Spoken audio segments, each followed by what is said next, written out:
Tonight, fire season is hitting Alberta hard as one creeps closer to northern First Nations. Always had this way of being a passion for music. We also had a passion for Métis. A celebration of life for a Métis icon, Ray St. Germain, remembered by many.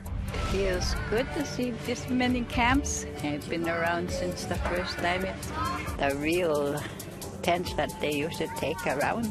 And we take you to the St. Teresa Point Anishinaabe Nation for this year's Bannock Festival.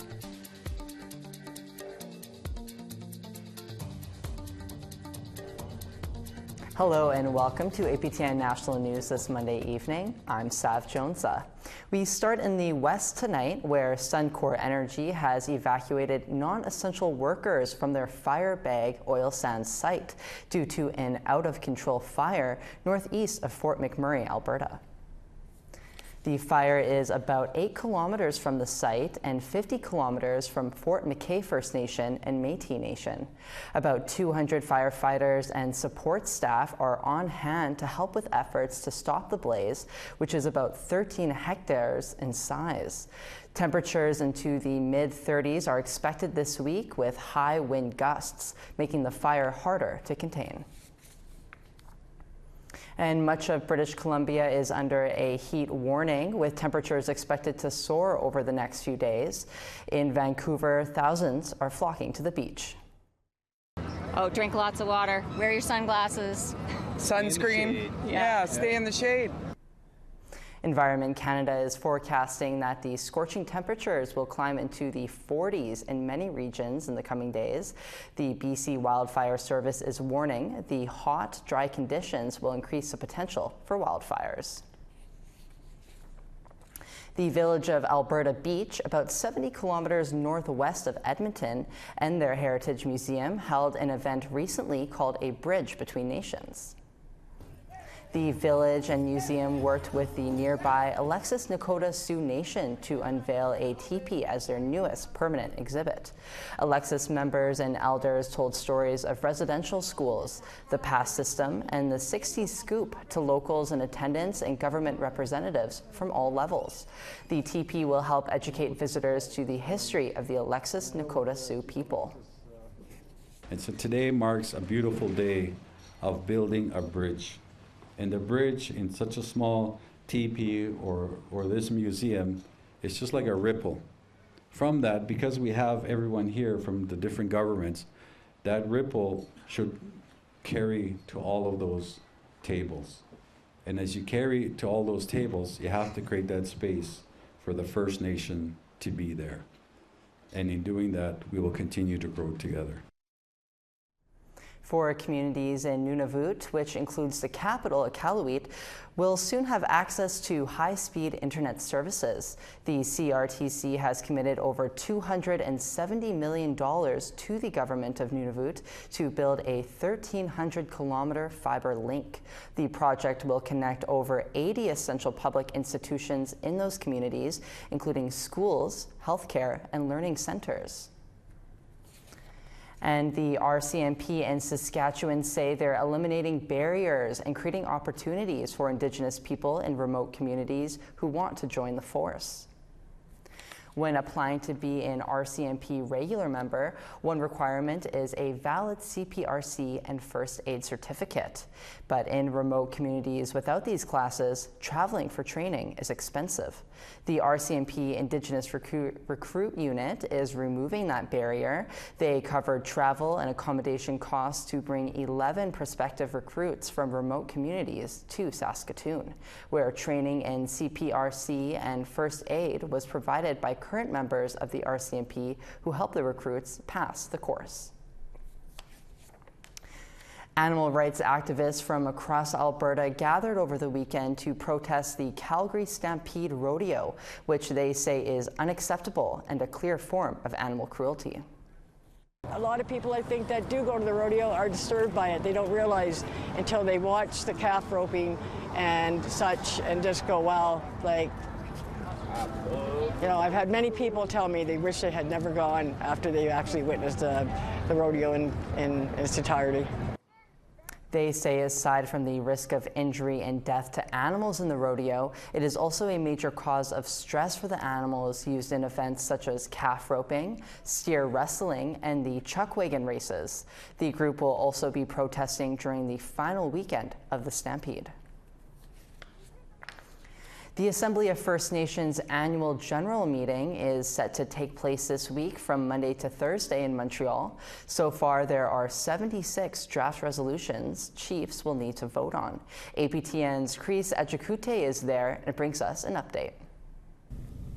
Top of the agenda of the AFN's AGM includes a national chief voting deadlocks to address the previous prolonged repeated voting requirements that would drag on into the early morning hours, impacting leadership morale and health. Among the proposed changes includes when there are only 2 candidates left and declaring a winner even if the candidate does not reach 60% of the vote during a final ballot. Campaign expenses could also be raised from $35,000 to $100,000. There will also be a vote on the call for an independent inquiry into the deaths of Rebecca Contois, Morgan Harris, Mercedes Myron, and Buffalo Woman, the 4 Indigenous women who were killed by admitted serial killer Jeremy Skibitsky. The court decision for Skibitsky's trial is also happening this week on Thursday, July 11th. Multiple resolutions on the support of more Indigenous representation at energy and environment decision-making tables will also be included, along with a vote on the treaty medicine chest clause to have a political and legal strategy.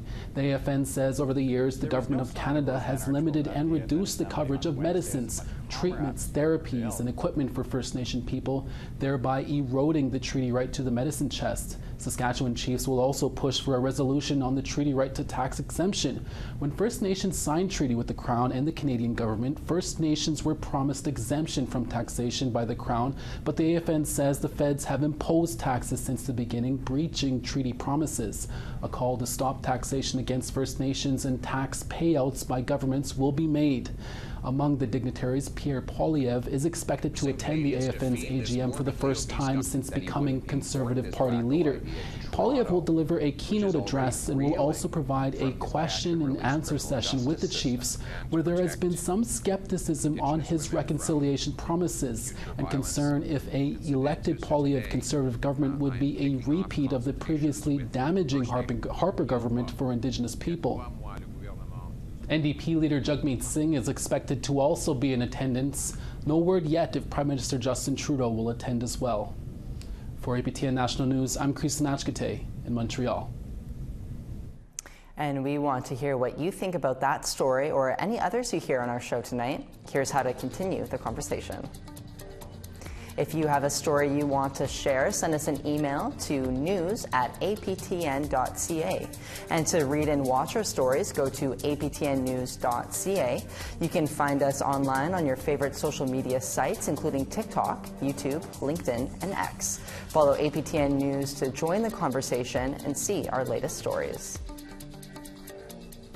A community advocate is speaking out about an Ontario jail where the female inmates do not have easy access to menstrual products, if they get any at all when requested. Here's a sneak peek at the story coming up on APTN National News soon. A community advocate went on a tour of the Kenora District Jail. She says some of the inmates there are having a tough time while on their moon time. So one woman had said they get the little bullet, the cotton tampon that has no applicator, so sometimes it hurts to use. And the other one was her flow is so heavy, she changes often because it's not a good product. Tanya Cameron says inmates sometimes wait hours to receive pads or tampons for their periods after having to ask for them from corrections officers. I'll have that story for you coming up on APTN National News.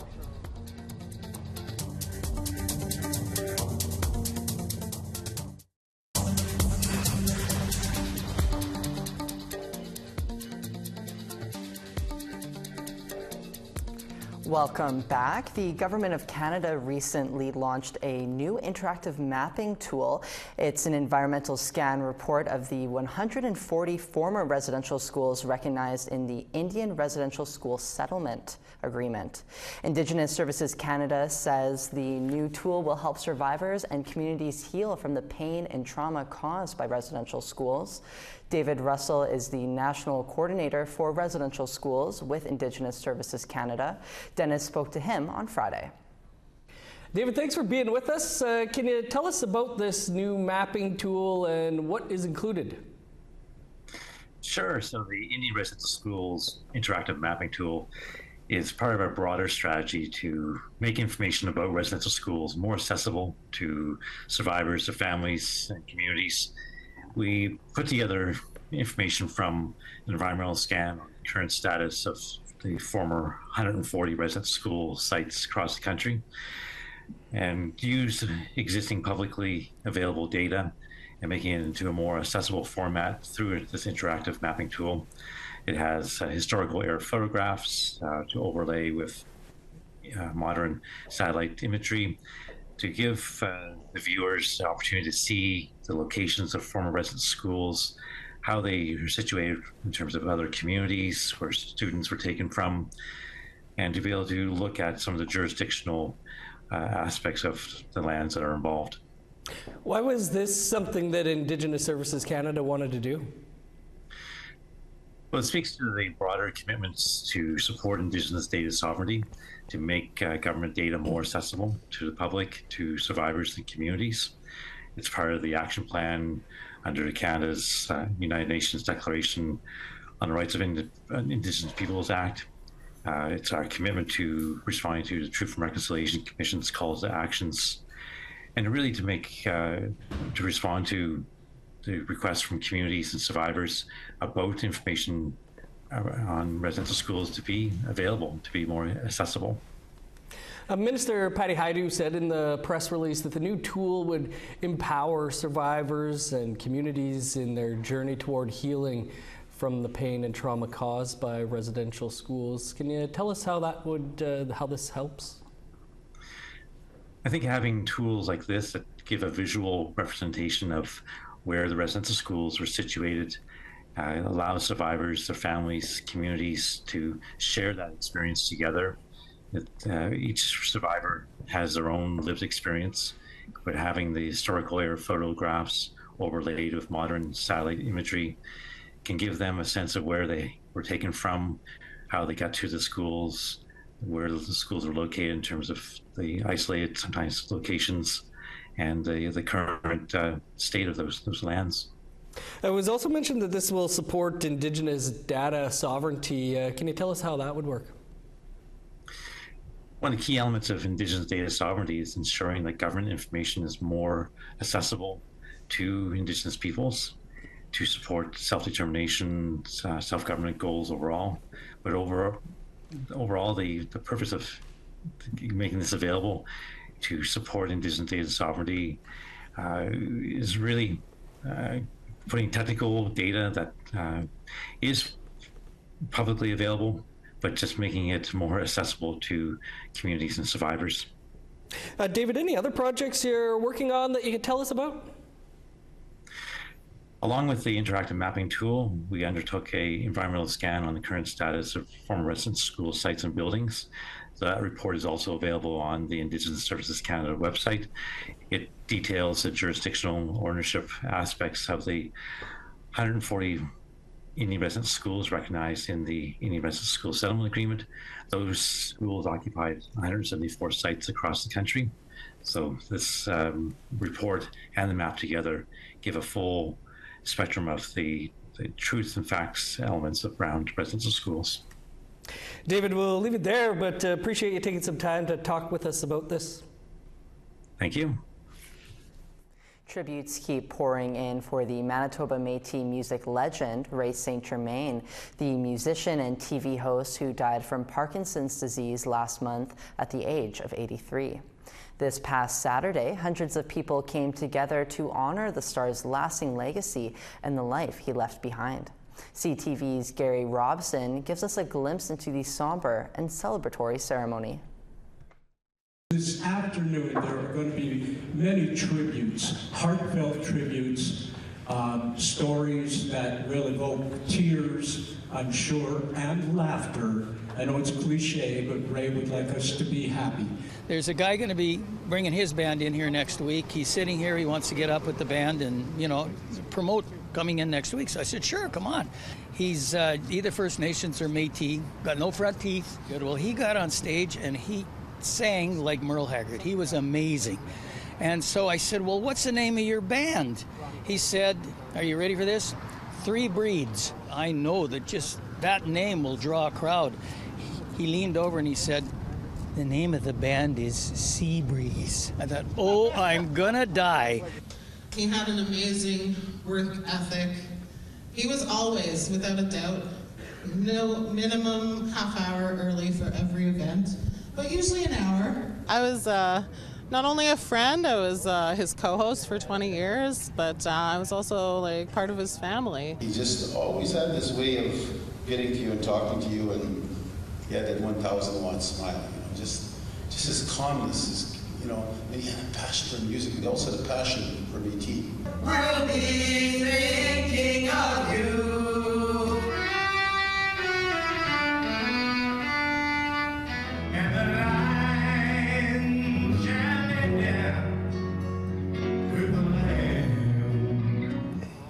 You were in there at 8:39 in the morning, and it's pretty tough to sing at that stuff. And he did a tune, a gospel tune called I Believe, and he had some unbelievable notes in there.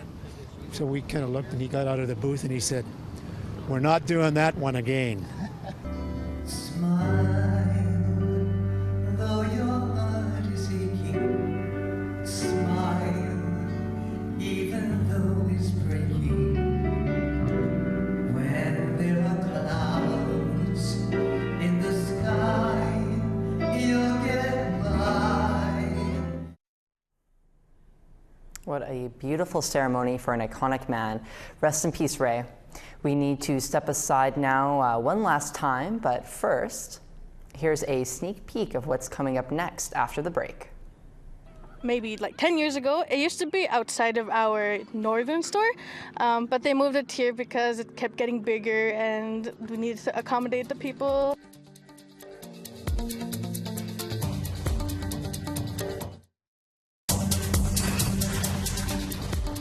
Welcome back. Time now for our photo of the day.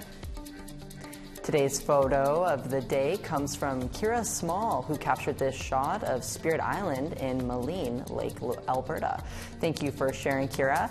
We want to see your summer pictures, whether it's exploring nature, relaxing in the sun, or catching up on a new hobby. Send your pictures to share@aptn.ca to be featured on APTN National News.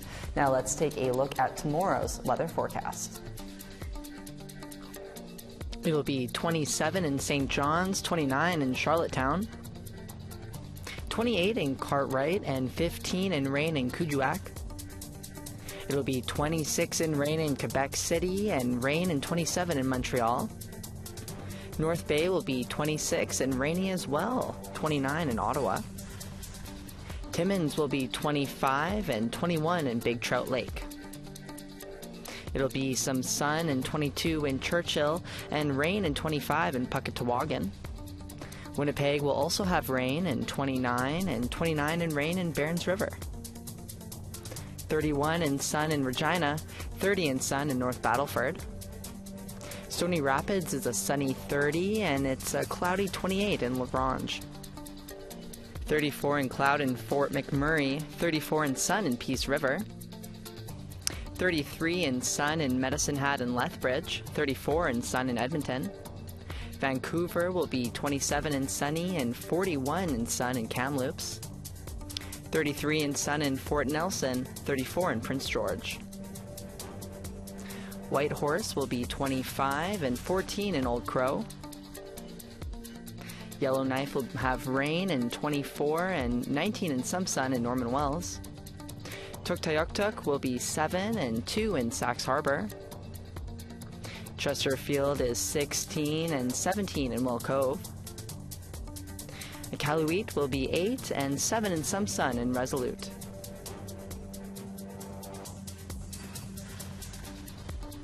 It's being dubbed as the biggest celebration yet for the flying community of St. Teresa Point, Anishinaabe Nation. They just spent the past week celebrating their 42nd annual Bannock Festival. T.R. Wheatley flew up to the community and joined in on the fun. Tonight she shows us what exactly the Bannock Festival is and how it came to be. Pristine views from a small plane, a barge trek, and a car ride. All of that before getting here to St. Teresa and Anishinaabe Nation. And just in time too. It's Wednesday and the 42nd annual Bannock Festival is in full swing. The stakes here are high, 4x4 trucks and land boats. Today, I came to play bingo, try my luck. Did you win? No, I didn't even hear the numbers at the last session. The most important part of that game. From bingo to cookouts and Ironman races to a big-time stage with mainstream rockers. It's all here, deep in the woods. Nellie-Ann Crow-Marty reflects on this iconic festival in northern Manitoba. It feels good to see this many camps. I've been around since the first time. The real tents that they used to take around with wooden poles and everything. Raisin Bannock, salt pork. Chief Raymond Monias calls this a showcase of life for St. Teresa Point. I think that speaks volumes for our nation and the character that we can exhibit to the rest. This festival is older than most here, including Leona Monias. She's in her 20s. Even so, most of her best memories come from this celebration. Maybe like 10 years ago, it used to be outside of our northern store, but they moved it here because it kept getting bigger and we needed to accommodate the people. A lot of outside communities come. Balancing the old life with the new. Spectators like Roy Harper say this helps build the youth up, including helping them understand their own mental health better. There are some that need help. We need some resources here to help them out. And with the festivities going on here, a lot of young people are volunteering. Ivan Flett has been preparing for this event since last year. He says an event of this magnitude is possible thanks to grant funding meant to combat crime and other social issues. And because we're so isolated, our youth feel like they don't matter, and they turn to drugs, they turn to all these negative things that mess up your mind, that mess up with your spirit. And my passion for this that drives me is we want to be able to create healthy memories, healthy lifestyles.